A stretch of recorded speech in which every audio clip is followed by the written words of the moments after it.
Have you ever taken too much time off of your running?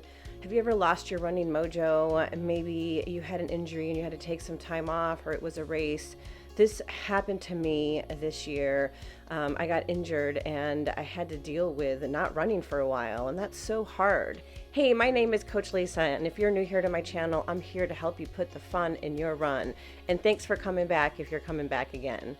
Before I share these 13 tips that are going to help you get your running mojo back, I just want to let you know, because I went through this really tough period myself, I came up with like 70 ideas on things that I could do to make my running more fun, and I put those down in the description. You can sign up and grab those, and they will help you get back on track. But these tips that I'm going to share with you now will also get you started. So, as cliche as it might sound, the first tip is, what's your why? If you lost your running mojo, regardless of whatever the situation is, why do you like to run? Why did you like running? Okay, so really think about those things. So in my case, for example, obviously I'm a running coach. I just love to run. It's what I do for a living. But one of the major reasons why I love to run is because I love food, right? I'm Italian, and so for me, working out is just a way that it allows me to balance out my calories more, and I love to eat. So I know on those days when I get out on run, that's actually going to give me a little bit more calories to play with. So that's a really big why for me. And unfortunately, that why wasn't strong enough for me when I became injured because, well, A, I couldn't run, but I didn't find other things to do to keep my why in sync with that. Number two is another why. Another why that you need to think about is, why did you stop running? If you were on a roll with your running, why did you stop running? Again, for me, my example was an injury. I kind of didn't really have a choice. But a lot of times what happens is maybe you've trained for a race and then the race is over and you're just going to take, maybe a week off, right? Or maybe two.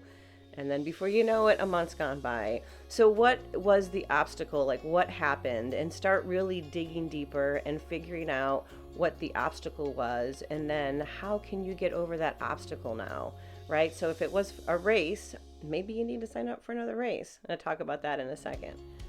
One of the first things that you can do, and this is my third tip, is go volunteer at a race, or even go watch your friends cross a finish line, or just go to a race.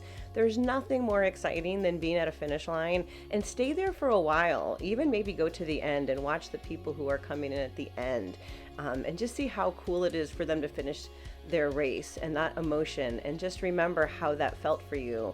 So just getting back out into the running community is going to kind of get your mojo up again and get you excited to get back out there. Number four, this is a tough one. All right, we have to take our ego out of this whole process right now, okay? I don't know if you watch Ted Lasso. Love Ted Lasso, but that whole idea of be a goldfish, right? Like the idea that a goldfish has, I can't remember if it's a minute or a second memory, so that they don't remember anything in the past. So you have to forget about your personal records. You have to forget about how fast you were when you were running last time. You kind of just have to really let all of that go and just hone in on moving forward. One of my favorite Buddhist principles is called beginner's mind. And the idea of doing anything like you were doing it for the first time. So as basic as, try brushing your teeth as if you had never brushed them before. When you go into something, like go into a run like it was your very first time, it kind of takes out all the attachments and all the things that you know about running, and you're just starting fresh and new with a totally open mind. So that's another way that you can start.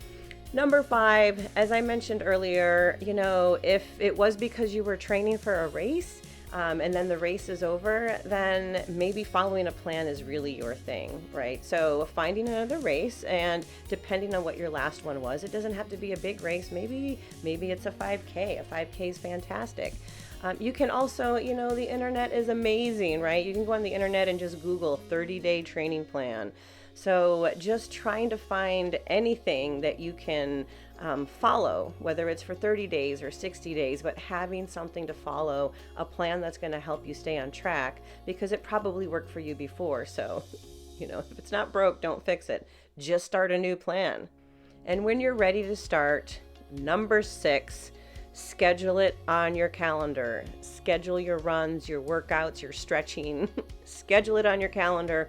What gets scheduled gets done. Am I wrong? I'm sure you don't miss appointments when you have to meet with your boss, or if you have to go, you're meeting a friend for happy hour that you haven't seen in a while. That run is really important, and if you need to put it on your calendar, and you need to treat it as a non-negotiable. So put it on your calendar as soon as you get your plan, or if you don't need to follow a plan, just grab your calendar right now, look at it. When's the best time for you to get out for 1 or 2 runs this week? And again, go down in the description. I've got 70 really cool ideas for you on different runs that you can do that you may have never thought of, and that'll get you really re-energized to get out on a run for sure this week. Number 7, as you get started again, one of the best recommendations I can give you is just start going out for time. So if you schedule it on your calendar, don't worry about putting any mileage on there. Just go out for time. Look at your calendar. If you've got a really busy schedule, just put what a realistic time is for you. Let's just say it's 30 minutes, right? So schedule a 30-minute walk, run, however it is that you need to get back into it. But just make sure that you get it scheduled on your calendar, and that you're going to run for time, not for mileage. Don't even worry about your mileage at this point. And then leading into my next point, which flows right from this would be number 8, is some is better than none. All right. Sometimes we have these preconceived notions that you have to go out and do 3 miles because that's a 5K, or you have to go out and do 30 minutes. You know what? If you have 10 minutes and you can make 10 minutes work in your schedule, 10 minutes is better than no minutes. So that's one of my favorite mantras. Some is better than none. Schedule 10 minutes on your calendar. And hey, you know what normally happens? If you do have the time, you're already feeling good out there for that 10 minutes. You're probably going to end up going longer. So some is better than none. Don't forget that one. It's one of my favorites. Number 9, another great thing you can do is find a social running group, or grab some friends that you want to go run with. Sometimes running clubs can be a little stressful because I know we get caught up into worrying about whether we're going to be the slowest ones out there, right? But if you find a group, you're going to be more likely to get out and run, or schedule an appointment, with yourself. But sometimes it's easier to stay accountable to other people. So find a running club, see when they meet, and just go meet up with them. Usually I look for a no drop group because that means that they're usually not going to drop you, usually. But yeah, and if you don't want to do that, grab 3 or 4 friends, whether they're runners or not. Just get them out for a walk, or just get something going. It'll help you, and you know what? You're going to help out your friends too, right? And this right here might sound really basic. My 10th tip for you is celebrate all the wins. It's so important to celebrate the wins. So if you're just getting started and say you haven't been running for a while and you get out twice this week, hey, that's 2 more times than you've gotten out in a while, right? So celebrate those 2 times that you got out. Maybe you treat yourself to a frappuccino, again, going back to the food thing, or maybe a beer. Maybe I'd rather have beer calories, regardless. But think of something that you can reward yourself with. And hey, maybe now you've put some more time into it and you've been back on track for a month. Another cool way that you can reward yourself, which is my next tip, is new shoes. Who doesn't love a brand new pair of shoes, right? I love getting into new shoes. They make you kind of want to go out and run right away. So treat yourself to a brand new pair of shoes, and that's going to help you hopefully get out and run if all of these tips haven't helped you out yet.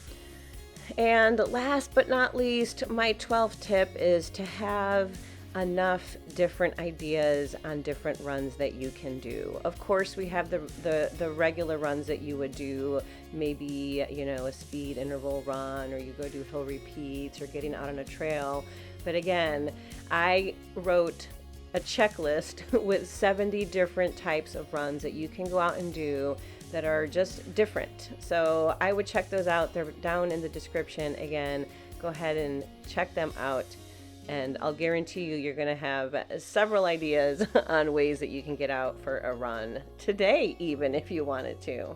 Hey, thanks so much for watching this video. I really appreciate it. If you have any other ideas or tips on how to get your running mojo back that I missed here, I'm sure drop them in the comments below. Always best that we learn together as a group, right? So let me know if I missed something or other tips that you have so we can keep learning together.